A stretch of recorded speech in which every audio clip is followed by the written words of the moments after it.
it's time for the one with my June TBR. And as always, it's filmed at like midnight with my hair in a bun because that is just how this video always rolls.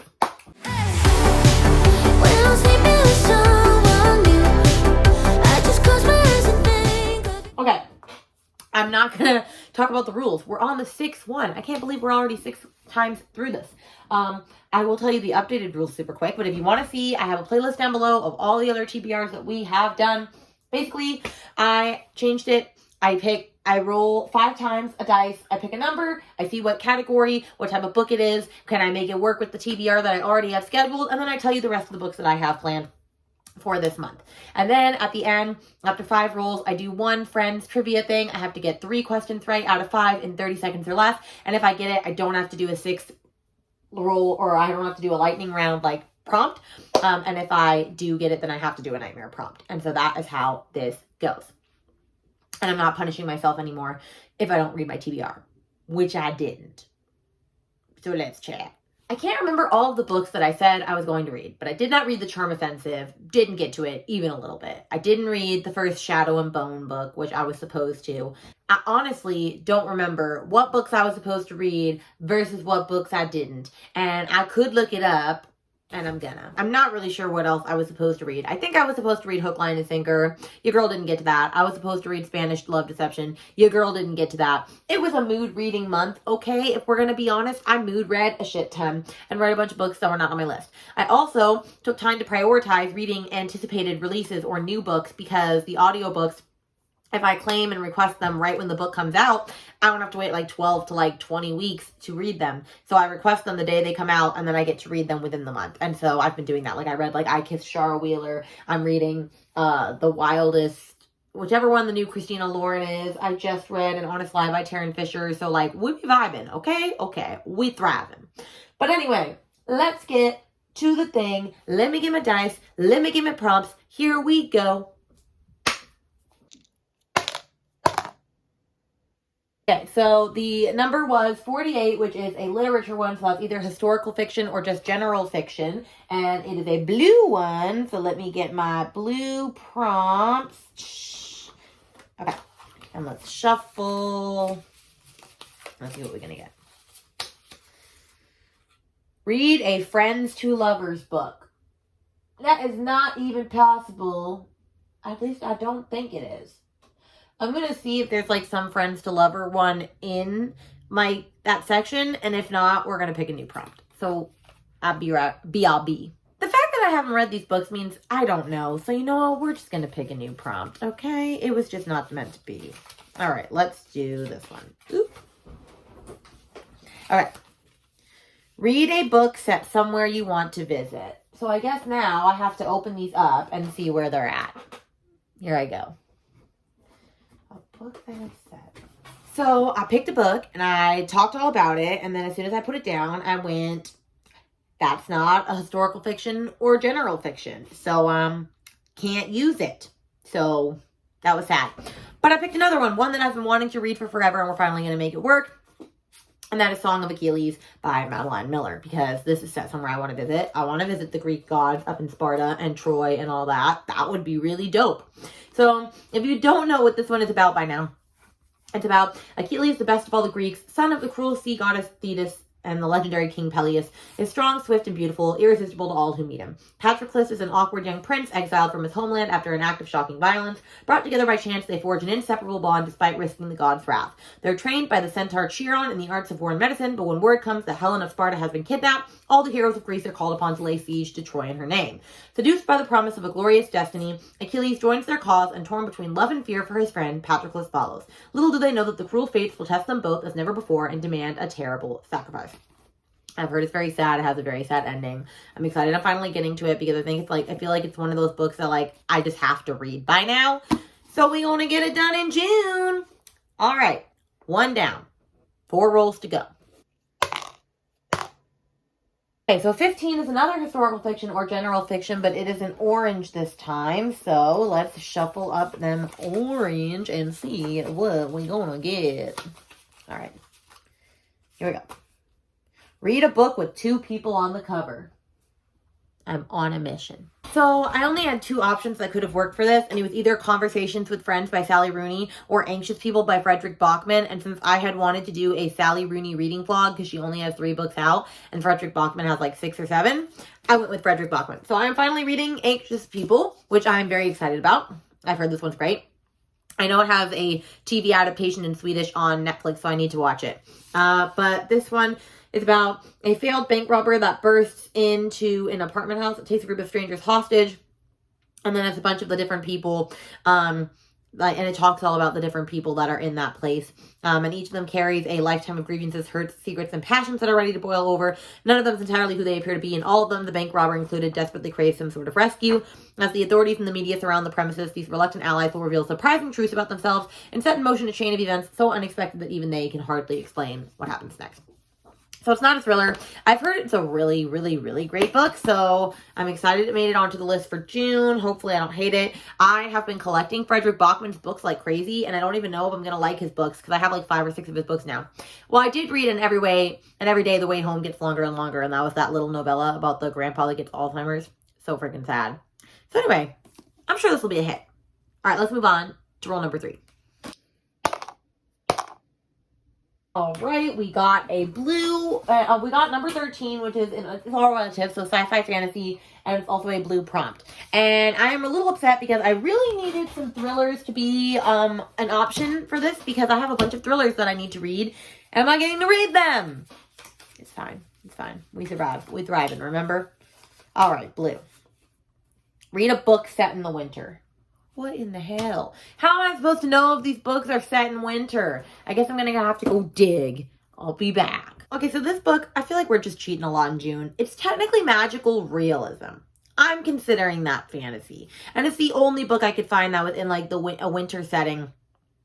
I mean, it says this book set specifically in the winter. However, none of these were saying when they were set. And so this one said that it's set in the Arctic. So Arctic, winter, same thing. And that's Split Tooth by Tanya Tagaq. I've been wanting to read this for a while because it's one of Kayla, Books and Lala's favorite books from like last year or the year before. And I lucked out because I got a sprayed red edges edition at the local library sale, which means it was only like $1. It doesn't even look like it's a fancy book, but I don't know. I got it for $1. Anyway. This one says, a girl grows up in Nunavut in the 70s. She knows joy and friendship and parents' love. She knows boredom, listlessness, and bullying. She knows the tedium of the everyday world and the raw, immoral power of the ice and sky, the seductive energy of the animal world. She knows the ravages of alcohol and violence at the hands of those she should be able to trust. She sees the spirits that surround her and the immense power that dwarfs all of us. When she becomes pregnant, she must navigate all this. Veering back and forth between the grittiest features of a small Arctic town, the electrifying proximity of the world of animals, and ravishing world of myth, Tanya Tagaq explores a world where the distinctions between good and evil, animal and human, victim and transgressor, real and imagined, lose their meaning, but the guiding power of love remains. It sounds good. I don't really know what that means this is going to be about, but it's relatively short. Like, the pages are written like this, so I know I can probably get through this in like a good hour or two. So, yeah. Excited to get to this. All right, on to roll 4. 49 is Ancient History, which is a romance, which is, yeah, it's 49, it's yellow, so, you know, let's see how this goes. Okay. All right, let's shuffle. Here we go. Read a book by an Asian author. Do I have an Asian author romance? I think I do. All right, I'm super excited about this one because I got to add an anticipated read to the list. It worked out. And I'm going to be reading Set on You by Amy Lee because she is a Chinese-Canadian author. So she, in fact, it actually says in the author's note, where does it say? Crystal's journey as a curvy biracial Chinese woman is one single fictional experience filtered through my own worldview as a Chinese Canadian who grew up in a predominantly white community. So bam, bam, boom. Excited. This one is about curvy fitness influencer Crystal Chen built her career by shattering gym stereotypes and mostly ignoring trolls. After her recent breakup, she has little stamina left for men, instead finding solace in the gym, her place of power and positivity. Enter firefighter Scott Ritchie, the smug new gym patron who routinely steals her favorite squat rack. Sparks fly as these ultra-competitive foes battle for gym domination. But after a series of escalating jabs, the last thing they expect is to run into each other at their grandparents' engagement party. In the lead up to their grandparents' wedding, Crystal discovers there's a soft heart under Scott's muscled exterior. Bonding over family, fitness, and cheesy pickup lines, they just might have found their soulmates. But when a photo of them goes viral, savage internet trolls put their budding relationship to the ultimate test of strength. How cute does that sound? I don't know. I saw this one and I just really wanted to read it. So I'm excited that I'm going to get to it. Yay, this is going well. All right, on to roll 5. 35 is yet again another historical fiction and general fiction. We just be reading those all the dang day. So here we go. And it's an orange. Psh. Read a book with flowers on the cover. I'm pretty sure I've gotten this before. And I don't have many options. So let me see. Well, I really only had one that works for this. But it was one that I was interested in reading soon. And it's not incredibly long, so I guess we'll go with it. And that is Black Girls Must Die Exhausted by Jane Allen. And so this one says, Tabitha Walker is a Black woman with a plan to have it all. At 33, the checklist for the life of her dreams is well underway. Education, check. Good job, check. Down payment for a nice house, check. Dating, marriage material, check, check, and check. With a coveted position as a local news reporter, a paper-perfect boyfriend, and even a standing Saturday morning appointment with a reliable hairstylist, everything is falling into place. Then she receives an unexpected diagnosis that brings her picture-perfect life crashing down, jeopardizing the dream she took for granted, having children. Suddenly, she's faced with an impossible choice between her career, her dream home, and a family of her own. This actually sounds really good. I know there is a sequel out already, and everybody is loving this, but I have heard good things about this from Gabby and a couple other people, so I'm excited to add this fun little book to my list. Okie dokie. On to Lightning Round Challenge. I've got my questions. I need to get 3 of these correct in 30 seconds or less, and my time starts now. Okay. Which friend is a pacifist? Phoebe. Which friend claims to make the best oatmeal raisin cookies in the world? That's also Phoebe. Which friend is Catholic? Joey. Who is the first friend to console Rachel after her breakup with Paulo? Ross. What is Ross's middle name? Michelle? I don't know. All right, let's see. Okay, Phoebe, Joey, Ross, Eustace. OMG, I got 4 right. I don't have to add another ditch. That like never happens. As you know, I think I've maybe won one of those ever in my life. Sometimes they're really freaking hard, fam. Sometimes they're really hard. All right, so this is our final stack that we ended with for the TBR challenge. I have this lovely little stack. So I have Song of Achilles, Anxious People, Split Tooth, Set on You, and Black Girls Must Die Exhausted. It's not actually that big, so that's exciting. However, there are a lot of other books that are coming onto this TBR, and so let's chat about them because none of them made it on my list. None. Alas, here we go. All right, a thriller that I was hoping would make it onto the list, but just definitely did not, so I have to read it anyway, is Hide by Kirsten White. This is brand new. It came out this week. We are reading it for Books and Lala's Literally Dead book club, and it is basically, think Hunger Games, but in an amusement park. So the challenge is to spend a week hiding in an abandoned amusement park and don't get caught. The prize is enough money to change everything. Even though everyone's desperate to win, to see the dream future, or escape a haunting past, Mac is sure she can beat her competitors. All she has to do is hide, and she's an expert at that. It's the reason she's alive and her family isn't. But as the people around her begin disappearing one by one, Mac realizes this competition is even more sinister than she imagined, and that together might be the only way to survive. 14 competitors, 7 days, everywhere to hide, but nowhere to run. Come out, wherever you are. And I like the inside of it. It has like a little map of the amusement park and all this stuff. It's super short. It's only like 240 pages. So I'm excited to see where this takes us. But we are reading this. All right. That's one book. Another book that we are reading that I was hoping would get into the mix, but definitely did not, is another thriller. And it is Jennifer McMahon's newest novel, The Children on the Hill. We are reading this for Gabby's book troop club, and it's basically a Frankenstein retelling / kind of like reimagining about this woman that she is acclaimed for her compassionate work with the mentally ill, and she takes care of her grandchildren, and she brings home this little girl named Iris who like acts like different and stuff, but they become friends with her anyway. And then like 30 years later, there's this host of a popular podcast, Monsters Among Us, that she's traveling to that town where a young girl has been abducted by a monster. And she says she knows monsters any better than anyone. Her sister is one. And so I'm assuming it's the sister. It's like the older grandkid, like 30 years later. I don't really know. But I'm super excited. This will be my first Jennifer McMahon. I think it'll be a really great time. So we are going to have fun with that. Another thriller that I want to get to, because I just want to get to all the anticipated thrillers. This one came out, I believe, in the middle of May was Hidden Pictures by Jason Rekulak. I've never heard of him before. I've heard about this by Gabby and one other person that I love following the book to. So it looks pretty good. It's about this girl named Mallory. She takes a job as a babysitter, and she's to look after a 5-year-old named Teddy. She loves the new job. He's super sweet. He's never without a sketchbook and pencil. He usually draws regular stuff, but then one day he starts drawing something different, like really disturbing images. And then she thinks that these are glimpses of an unsolved murder from long ago, perhaps related by a supernatural force lingering in the forest behind their house.